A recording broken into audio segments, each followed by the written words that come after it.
So I'm going to go the next step here. I'm going to go the next step, and thank you. And thank you for all the voices in the room, because these voices in the room are important. These voices in the room are both in the room, and they're in society, and they're in culture, right? So it's very, very important to presence these voices, right? It's really critical. So thank you, everyone, okay? So here's next piece. Tell you a short story, okay? Short story, and then we're gonna move, take a sharp left. Here's a short story, okay? So we said that reality is not a fact, reality is a story. So what does it mean that reality is a story? It means that reality has, we would call it in English, reality has a narrative arc, right? There's a plot line that Jane pointed to, okay? So what's that? Just to be able to see it for a second. So what's the narrative arc? We talked about the plot lines. Everyone got the plot lines, right? Let's just look at it for a second, okay? And this will kind of make sense of what we're doing. So there's a Big Bang. Big Bang. What's the first Big Bang? And again, if we had lots of time and we were doing like all day, I'd play you a Big Bang song now and we would just dance it for a half hour, okay? Because that's kind of what I want to do, but we don't have time for that now, so pretend like we did. Okay, so there's a Big Bang. So what's the first Big Bang? Anyone? First Big Bang. Anyone? Help me out. Help me out. Matter. Cheap seats in the back looking for a job. Matter. Okay? Matter, right? So we explode right into matter. Fair? First Big Bang. Right? What's that called? Let's give that a name. That's the physiosphere, right? Matter. First Big Bang. Then what happens? What happens next? Give me a drum roll. Let's get this. This is the story of the universe. And the story of the universe we're telling now wasn't visible 200 years ago. No one was able to tell the story. So the evolution of story, see if you can get this sentence. It's a subtle sentence. Right? The evolution of story is to be able to tell the story that we're telling right now. Now, this story wasn't tellable by cells or protons, nor by plants, nor by animals, nor by human beings through all the levels of humanity till actually the last couple hundred years and really the last few decades. We didn't really get the story I'm about to tell, right, till Einstein admitted they had faked something in an equation, right, because actually they realized from the Hubble telescope they had faked it. We'll get to that in a second. And that's when we're able to tell the story we're about to tell. Okay, so the first piece of the story is this was not a story that existed any place in humanity, right? No. Now we got to follow it, okay? Now we got to follow it. So the first Big Bang is the physiosphere, the world of matter. Then what happens to the world of matter? What happens? It gets more and more intimate, meaning wider and wider shared identities. We go through all the levels. Imagine it. Imagine there you are. Just do it as a meditation. There you are at the moment of the first Big Bang, the singularity, the most unimaginable burst of energy, and you emerge, right, as one of the gazillions of particles, quarks that rain down, right, and then you configure as protons and neutrons, then you come together and have a wild night of sex and create an atom, right, and the atoms come together and create molecules, and molecules, right, create macromolecules, and then there's this intensification of intimacy after billions of years of allurement. Not of dead, empty space, as is written in all the history books that all of your children, friends' children read, that there's empty space for billions of years. Not true. Not true. Right? It's not dead, empty space, as all the books write it, right, which actually shapes a certain kind of consciousness. It's actually allurement. Subatomic particles are dazzling allurement. So we have billion years of this dazzling love story of allurement, and then the macromolecules intensify their intimacy. Right? The intimacy intensifies, and voila, they say voila, actually, right? And then you have a cell. Whoa. Remember the cell we saw yesterday? Pretend that we looked at those videos again from Harvard. Okay? Right? You have a cell. Wow. Which is this entirely new configuration of intimacy, which is called life, which is the second Big Bang. So in the plot line of the story, as the story sought more uniqueness and more creativity and more value, right, and more eros, right? In other words, the plot lines of the story triumphed into a new chapter of the story, which was the biosphere, right? And a second Big Bang. There's not one Big Bang. There's a second Big Bang in which matter triumphs as life. Wow. But it doesn't leave matter behind because it loves matter. Right? So it reaches, it brings, it includes all of matter. It triumphs as life. And a cell, right, as James Shapiro points out, I've mentioned him before, leading geneticist now in the United States, right, a cell is irreducibly intelligent. A cell quite literally edits its own gene structure. You know what that means? A cell edits its own, and if I had 25 minutes now, we would just see visions of cells editing their gene structures when they run into trouble, far more complex than editing a book. Right? Every single cell. 37.2 trillion of them moving you right now. Remember the Harvard, right, video that we saw. Okay? So now, we've now exploded in the second Big Bang, which is the world of life, and then we go from single cells, crisis of intimacy, single cells, they can't breathe. Okay, multicells, right? Prokaryotes become eukaryotes. Multicellular life is the beginning of life as we know it. And then we go through the entire biosphere, right, to greater and greater intimacies, more and more uniqueness. And watch this. We left out one plot line. More and more consciousness. It's always more and more consciousness, more and more conscious value, more and more meaning, deeper meaning structures, right? A plant has much more intimate, complex meaning structures, right, than a proton, right? So we go through plants and through fish and through amphibians, right, and through early animals and through later animals, and right, and through the reptilian nervous system into the mammalian nervous system, right, into a frontal cortex, and we've got these frontal cortex apes walking on the savanna of Africa, right? So we've got this entire process, but the entire process follows, as Jane intuitively said, a set of plot lines. More and more uniqueness, more and more eros, more and more intimacy, more and more wholeness, more and more value, more and more meaning, more and more creativity, more and more consciousness. There's a story here. Now, becoming awake as conscious evolution is realizing the story. The story hasn't been told. We're, for the first time, telling the story, right? And then life, going through all right, boom! Let me try that again. I don't think I got that right. Let me try that again. Right, let's try it again. We'll do it together. Ready, here we go. Boom! Right, there we go. Third Big Bang. That's third Big Bang. And the third Big Bang is what? Is that all of a sudden, this mammal walking on the savanna, right, the neocortex, that now you've got frontal lobes, and she begins to have this very deeper, wilder depth of self-reflection and starts making art in new ways and starts engaging in trade. Right? The early human being is defined by being an entrepreneur and an artist. Right? True. Right? That's actually what happened, right? Trade and art. Self-reflection. Right? And there's this entirely new emergent called the world of thought and culture. So we've moved from cosmological evolution, first Big Bang, to biological evolution, second Big Bang, right? And then life triumphs as self-reflective human consciousness. The third Big Bang, cultural evolution, but it's the same story. And for the last 4,000 years, we have not been able to say this.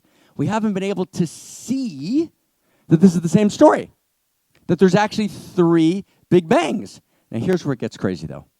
And if you want to kind of get the essence of the new story that we're trying to tell, what we're saying is the story's not over. The story's not over. There's not just three Big Bangs. That actually, if you actually look carefully at reality, you actually realize that there's an inexorable logic to reality. It has a plot line. It's not just a fact, it's a story. And just like matter triumphs as life, and life triumphs as self-reflective mind, okay, do we have a drum roll in the house? Do we have a drum roll? This is a very, very good place, right, for a big drum roll, right? A big, big drum roll in the house, right? Big drum roll, big drum roll, big drum roll, because now self-reflective mind is going to go through all of its levels of consciousness, and it's going to evolve, cultural evolution. We're going to evolve through all the levels of consciousness, and we're going to evolve in all sorts of beautiful ways, in all sorts of technological ways. But what always happens? Crisis always changes the story. So now, after all of our evolution, What's happened is we have another crisis, but this one is called the meta-crisis. That's not a surprise, though. You get how hopeful this is? Not a surprise. There's always a crisis. That's one of the 4 elements of story. That's what drives story. So there's a crisis. This time it's a meta-crisis. You get that? It's a meta-crisis. And every crisis is a crisis of fucking what? Intimacy. Every crisis is a crisis of intimacy. The whole week should be coming together. And actually, the root cause of existential risk is what we called a global intimacy disorder, right? So what are we doing? We're storytelling. What we're doing all week is we're gathered around the fire and we're telling a story. But we're telling a story with the best science. Social sciences, right? Physical sciences, right? Anthropological sciences, right? Interior sciences. We're weaving them together in a story. So after the third Big Bang goes through all of its stages, right? Self-reflective mind doesn't just ride off into the sunset and we're done. Goodbye, John Wayne. Story's over. Either the story self-terminates, which is what we described in the first day, right? Self-terminates. You know what the word self-terminates means? The story itself, its inherent plot line, terminates, ends the story. That's existential risk. Story is self-terminated. Or our crisis is a birth. The crisis of intimacy, the global intimacy disorder, births a new reality or births a new human and a new humanity. And Homo sapien becomes Homo Amor. Right? Separate self emerges. Look at that. That's the most important 2 minutes. And as we came to the end of the third Big Bang, that third Big Bang had vectors of enormous unfolding and beauty. The evolution of intimacy alters civilization. But then there was a gap between interior and exterior technologies, which exploded in the Renaissance. And interior technology stopped with the Declaration of Universal Human Rights, but we stopped there. We didn't quite know why we declared them. We didn't root them in value. Exterior technologies kept exponentializing, getting more powerful. And the plot line of the story then shifted to exterior technology, to exponential technology, to exponential technology run by rogue non-state actors. We came face-to-face with existential and catastrophic risk. And we showed the entire first day, second day, right, fourth, fifth day, right, that existential risk is rooted in a global, ultimately, we went through 10 stages of global intimacy disorder. So there's a crisis of intimacy. So the crisis of intimacy needs to yield the fourth Big Bang. And that's actually the inherent logic. Self, just like matter triumphs in what? In, finish sentence for me, in life. Life triumphs in self-reflective human mind, meaning the first Big Bang, cosmological evolution, triumphs in what? In biological evolution. The physiosphere becomes the biosphere. Now notice the plot lines are the same throughout. Same plot lines. Everyone getting that? Same plot lines are guiding the story. We've never been able to tell the story before, right? And then life triumphs in self-reflective human mind, cultural evolution, same plot lines. Evolution of uniqueness, more and more value, right? More and more intimacy, more and more eros, more and more consciousness, and of course, more and more complexity. But, right, the story I told now is just more and more complexity. You get the difference? So then the self-reflective human mind triumphs because there's a crisis, and our crisis is a birth. I'm now repeating it with intention. Our crisis is a birth. Crisis is an evolutionary driver, and the evolutionary driver at this point demands a new human or a new humanity. Because otherwise, just like the single-celled organisms that went extinct, if they didn't actually generate a new configuration of intimacy, we will extinct ourselves if we don't generate a new configuration of intimacy. But that's actually not a tragedy. The post-tragic realization is that's how it works.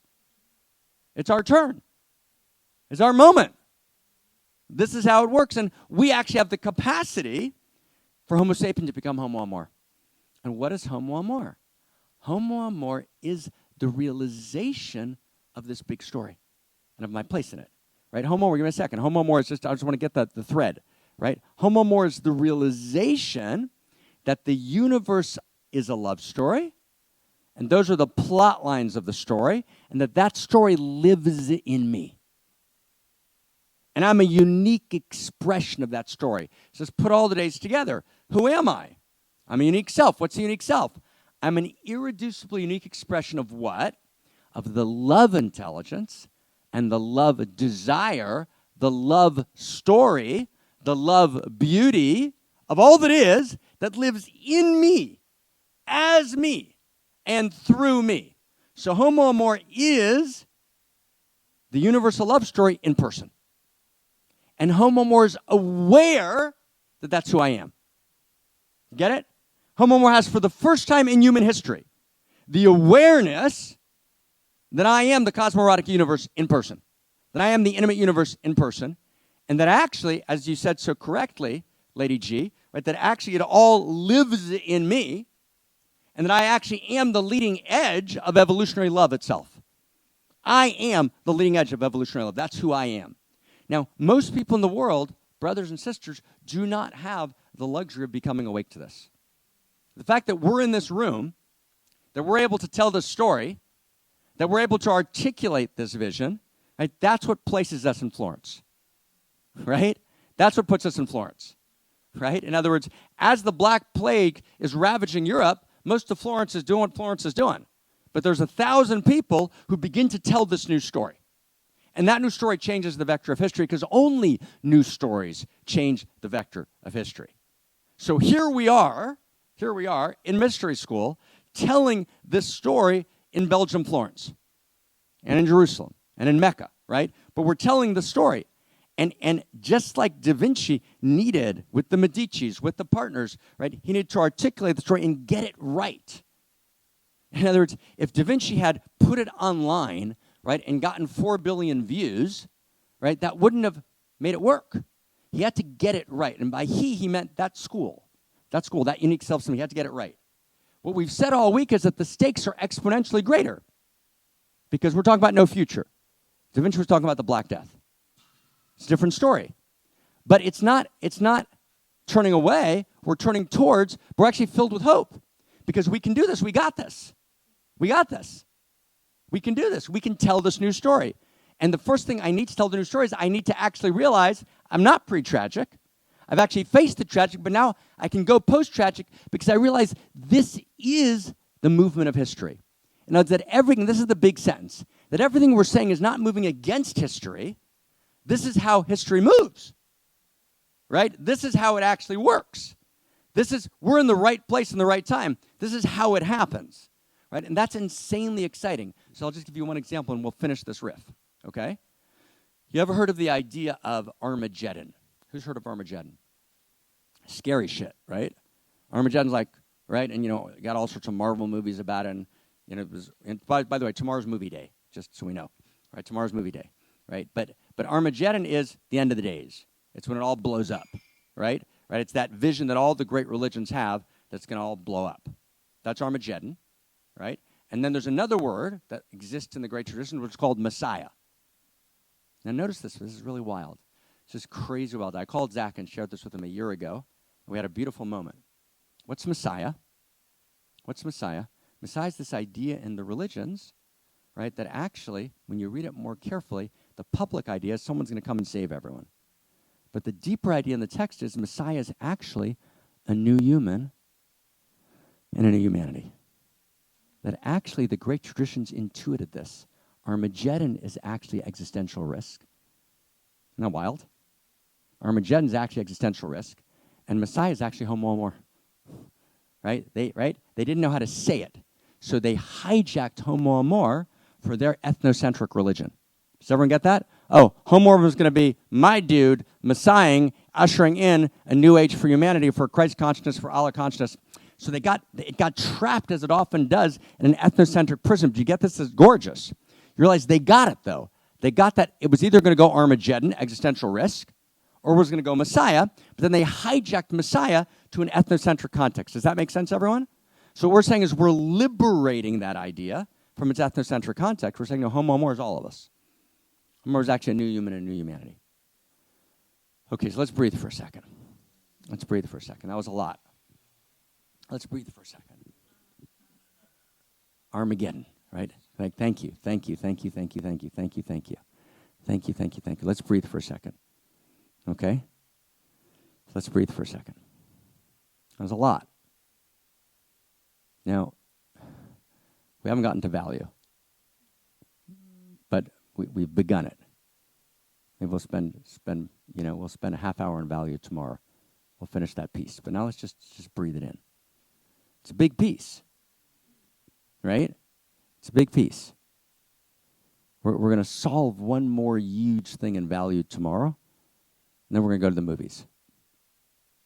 Okay, and we're going to see how this whole set of ideas plays, right, in the world of storytelling and cinema.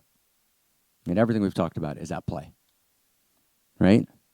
Now let's just breathe it in, right? It's just like, that's a lot. That's a lot, right? And now, I always say, insincerely, but I apologize sincerely because I know it's a lot to hold. It's a lot to take in, right? It's a big, but there's no way around this, right? This is the exciting conversation, right? This is the source code conversation. We're in the source code here, or we're in the source code, right?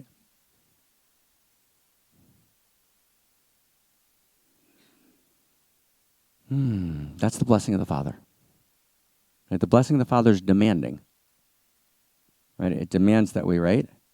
This is the energy of the blessing of the Father. It's a different energy.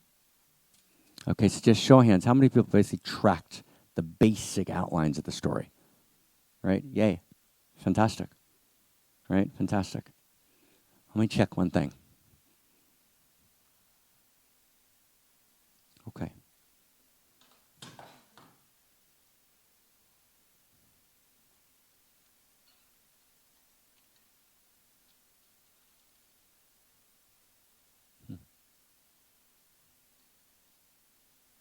Okay, so this is a choice moment. Okay, we're going to finish by 2:05, something like that. But we have a choice moment here. Okay, so you guys make the choice. Okay, we could kind of amplify, exercise, story, literature, kind of go light. And there's like 7, 8 really beautiful moves we can make now. All right, we've got just about 25 minutes left. Right, so we could actually kind of just, we could kind of, there's lots of ways we could go just to kind of open the space and just feel into this and breathe this in and embody it and internalize it, which is absolutely, right, if we were running a personal transformation seminar, that would be absolutely the right thing to do now. It would be utter clinical insanity, right, at this moment, any of you who are teachers, to do one more piece in the next 20 minutes. That'd be insane, right? So if you'd like to be sane, I'm completely happy to be sane with you, right? Or if you'd like, we can add one missing piece. One missing piece. Now, I don't want to influence your decision. Sure don't want to do that. Sure don't want to influence that decision in any way, right? So, but we should be democratic. So, show of hands. Who wants to do kind of the expansive, spacious, beautiful, embodied move, and who wants to find out that mysterious, missing, wondrous piece that changes it all? So, A is the expansive way, and B is the missing piece. Show of hands. Who wants the missing piece? Well, okay, everyone voted. Okay, so we're good. Okay, so here we go. Okay, so here we go.